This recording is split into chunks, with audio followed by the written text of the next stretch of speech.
All right, so you want to start a Pokemon business. You're not really sure where to start.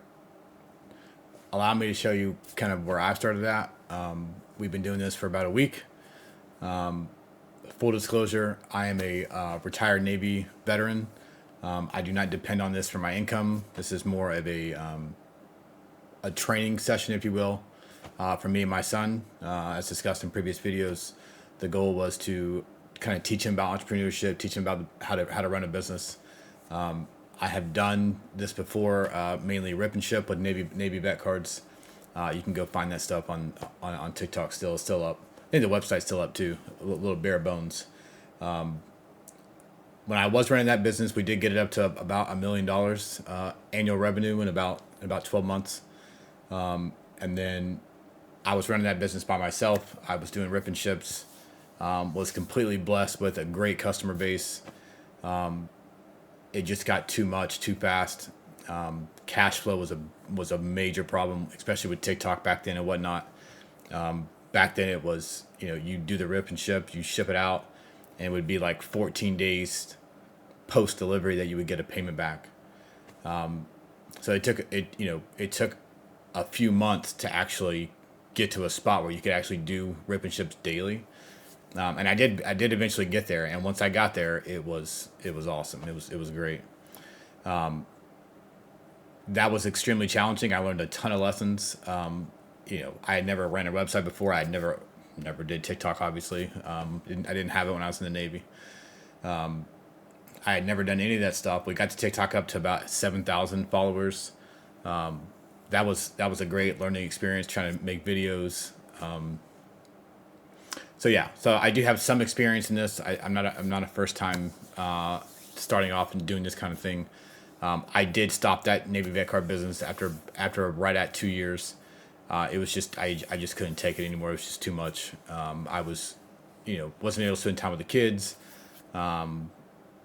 Pretty much my entire life was that business. I mean, from sun up, a lot of times before the sun's up, shipping, sorting and shipping orders all day, and then ripping again that night, and then the cycle just repeated for a long time. You get burnt out pretty quick.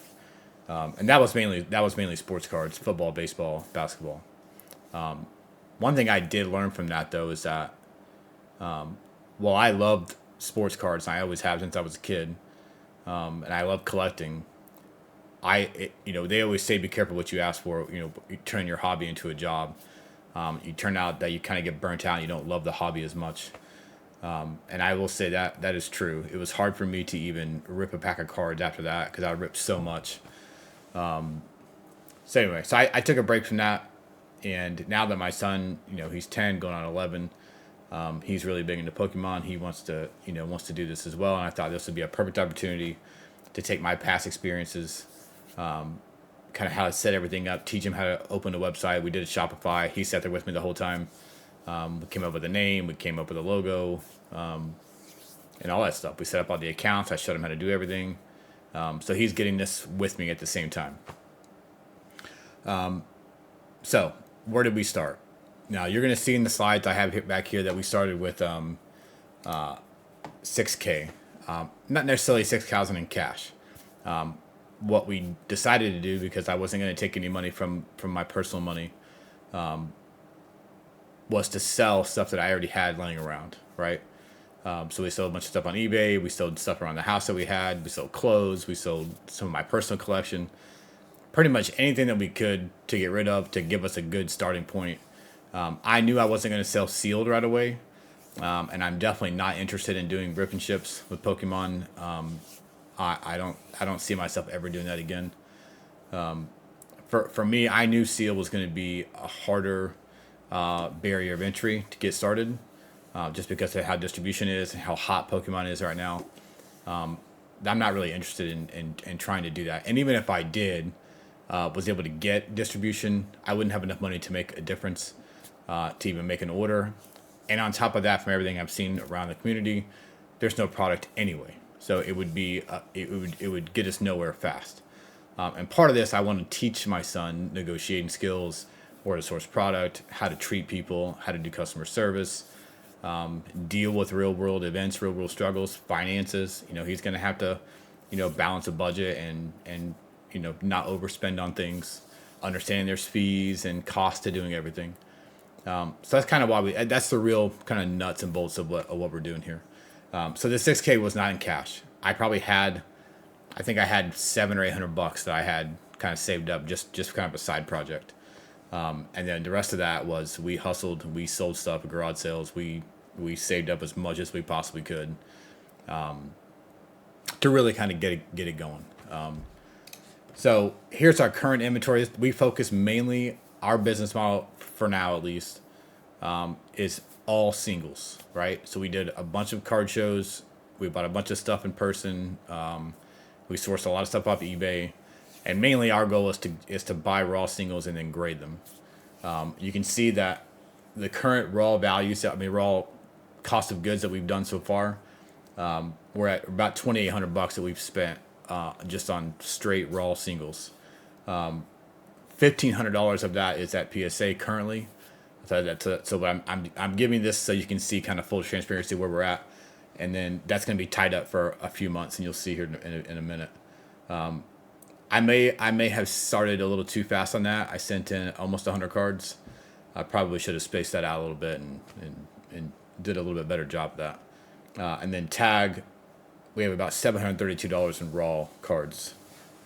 Current raw inventory on hand, which is this stack pretty much right here. We have about $500 kind of in raw value. So no obvious big hitters in this. All the big cards we've already kind of sent off, trying to get that back and turn the business over. So that's kind of where we're at as far as raw purchases.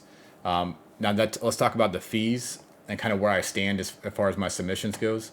I still owe PSA $1,853, and that's for these submissions here. You can see kind of when I shipped them out and what the estimated time is. Absolutely brutal. I just talked about cash flow. Excuse me. I just talked about cash flow kind of crippling the previous business that I ran. This is going to be tough. Not necessarily the fees, because the fees I haven't paid yet. The PSA charges you once they before they release the grades. But all this inventory, almost 100 cards, and I'll go over kind of how I keep track of that and what website I use to track the values of those cards. It's just sitting there, and that inventory is going to be sitting there for months. So that may not have been the best strategy, at least in the beginning, as far as kind of turning inventory and getting cash flow. But what we're kind of hoping on is that we get, I know people say you should aim for 80% gem rate. Honestly, our expectation is that we get 40%, and that still leaves us room to make profit on based on the cards that we submitted. Anything over that is just cherry on the top. So for tag, we did send quite a few cards to tag. It doesn't show how many, but I think we're at 47. So we're at 47. I did calculate that. I'm saying on the picture it doesn't show. So we're at 47 cards. I already had to pay that up front because tag charges you up front. And I'll do some other videos about how to do tag and PSA. So the average per card, this includes shipping back to me, is $18.91 at PSA, and it's $16.22 for tag. I will say that I got all this stuff submitted before the big hype, before the big price changes and stuff. So the pricing has changed a little bit, and I can go over that in a separate video as well. All right, so total investment so far, including the fees, including the cards, is $54.33.56. That does not include the website. The website, only because I didn't put it in there because it costs $1, right? The first 3 months, I decided to go with Shopify. It costs $1 to start, and then they charge you, I think it's $30 a month. Now we're trying to do the website for a couple of reasons, as opposed to doing eBay or TCG Player. We're doing the website to kind of build a brand, to set ourselves apart, and to eventually get into running a full-time, running sealed and doing other things. So we want to build that customer base, build a social media up, so when we do have the opportunity later on down the road, maybe when the market dips, we have an opportunity to buy and set ourselves up for the next 3 to 5 years to running a successful Pokemon business, and not just living off the hype, doing this for 6 months and then doing something else. The goal is to do this long term and eventually, have my son take it over when he turns 18 or goes to college or whatever he wants to do. So this is not going to be a short term, quick flip type of thing.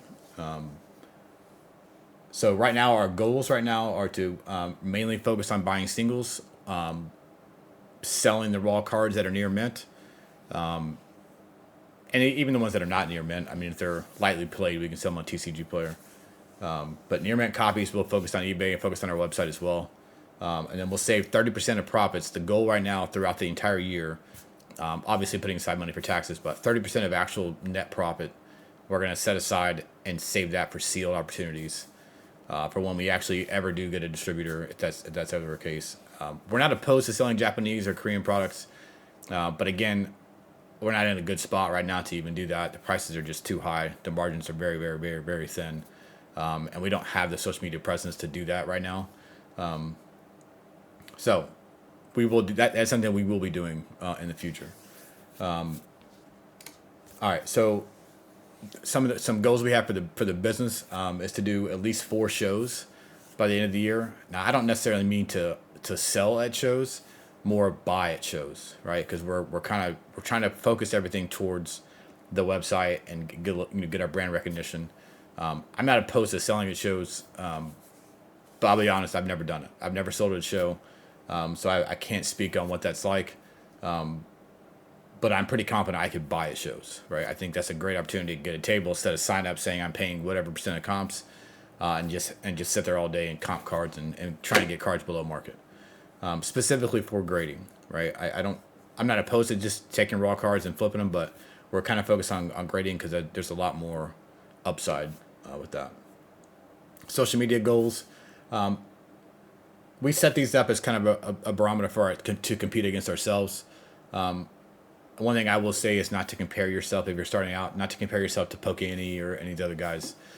They have 5-6 years of doing this. You're not going to be where they're at starting now. I know that. You guys should definitely know that.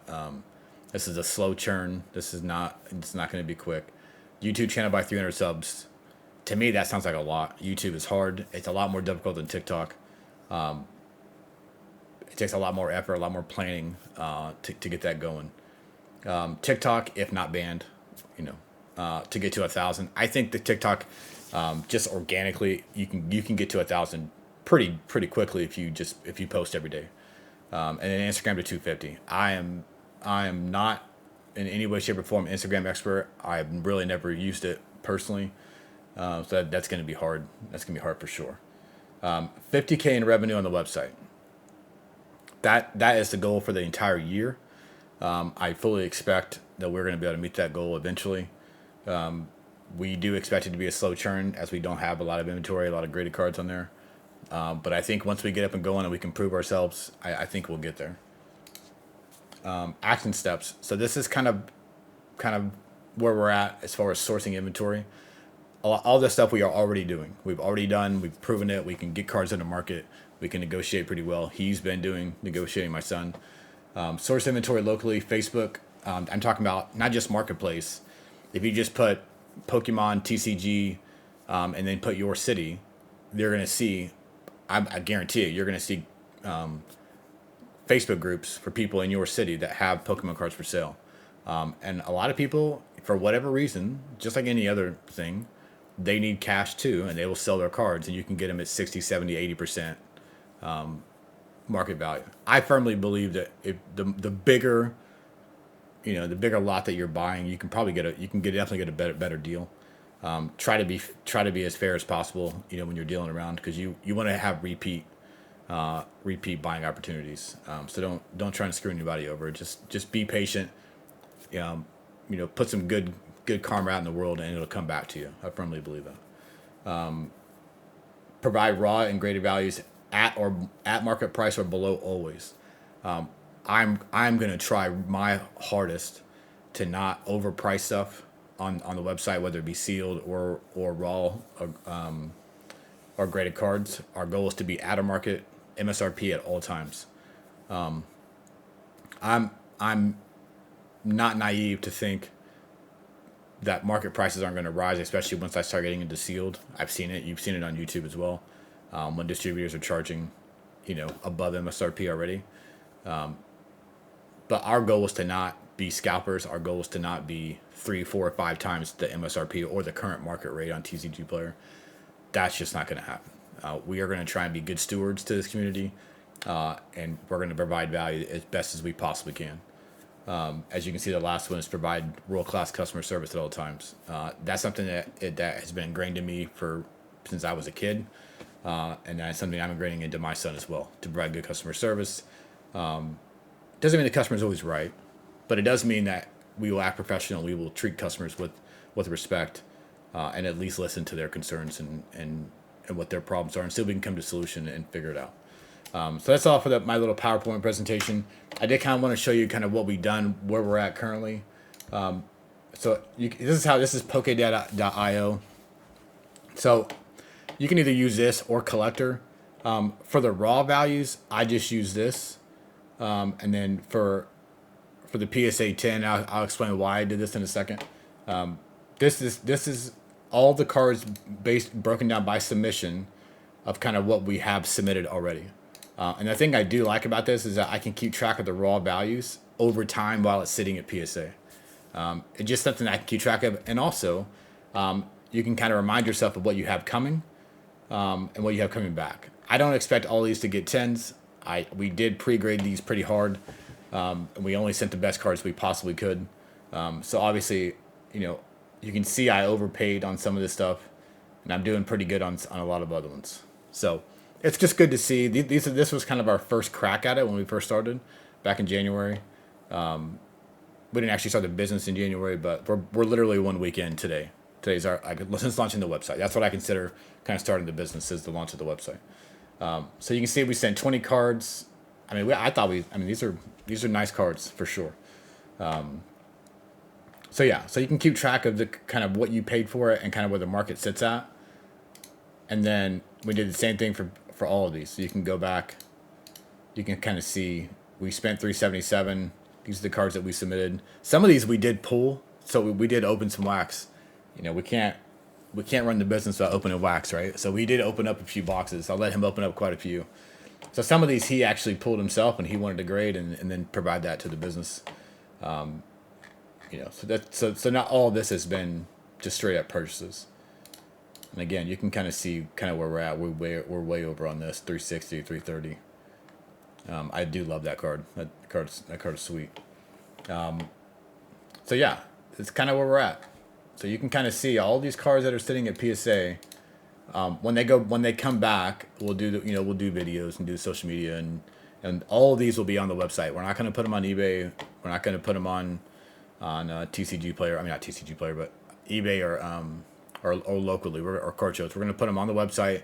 The goal is to try and get the revenue up, to start building reputation, start getting reviews, and then turning that and kind of keeping it going forward. That's kind of where we're at. And then, so this is the website. I'm only showing you this so you can see kind of the progress we've made, how simple we try to keep it. We don't have some fancy website. Literally went to Shopify. It takes 10 minutes to initially set it up, and then that's it. You set it up. Hopefully you guys subscribe to the emails. When we get new inventory, we can send you guys out an email saying that it's posted. Like right now, I only have 1 slab on here, right? So, again, and then the raw cards, we got a few on there. Most of this stuff was just kind of testing out, so I could figure out how to build out the collections, and then build out the navigation and try to figure out how to do that. I'll do another video of kind of what our process was, how we actually did it. For now, I just kind of wanted to show you how much progress we've made.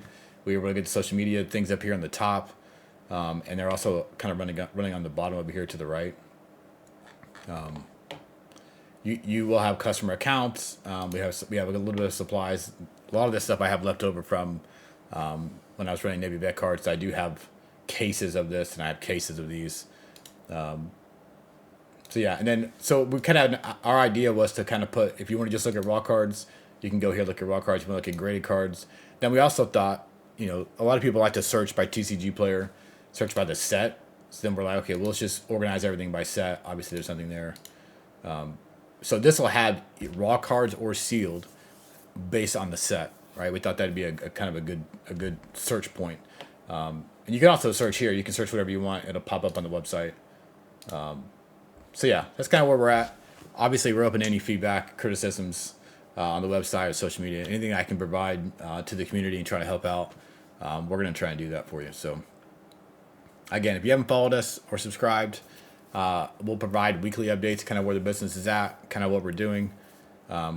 We obviously are kind of at a standstill as far as spending goes. Like I can't send anything else to grading. We're trying. I got to keep some cash here to pay for the website, pay for other things. But yeah, I mean that's kind of where we're at. We're day 7 in. On the website, we haven't sold anything because we obviously have not updated it yet. We are going to spend this weekend and upload a ton of raw inventory that we have. All of these will be in near mint, right? Just like you would on TCG Player. They'll be near mint. The other question I had is, do you think, and if you've sold on the websites before, it's interesting to see that TCG Player allows you to list cards without listing pictures. And so it's kind of I wanted good quality photos for the website to make it look clean. But I am curious if people would rather have the actual photo of the card like on eBay. I'm okay with doing both. I just wanted to see what you guys thought, kind of what your expectations are. Our expectation is that if it's lightly played, it'll say lightly played. If it's near mint, it'll be near mint. If there's a big scratch on it, I probably won't list it here. I'll probably just put it on eBay and annotate what it is and take a clear picture of it. Yeah, so that's kind of where we're at. Again, I'd appreciate if you guys follow on the journey. We are going to post kind of weekly updates of kind of revenue, losses, things that we did well, things we just absolutely sucked at, and I'm sure there will be a ton of that. But yeah, that's where we're at. I appreciate you guys. Thank you very much.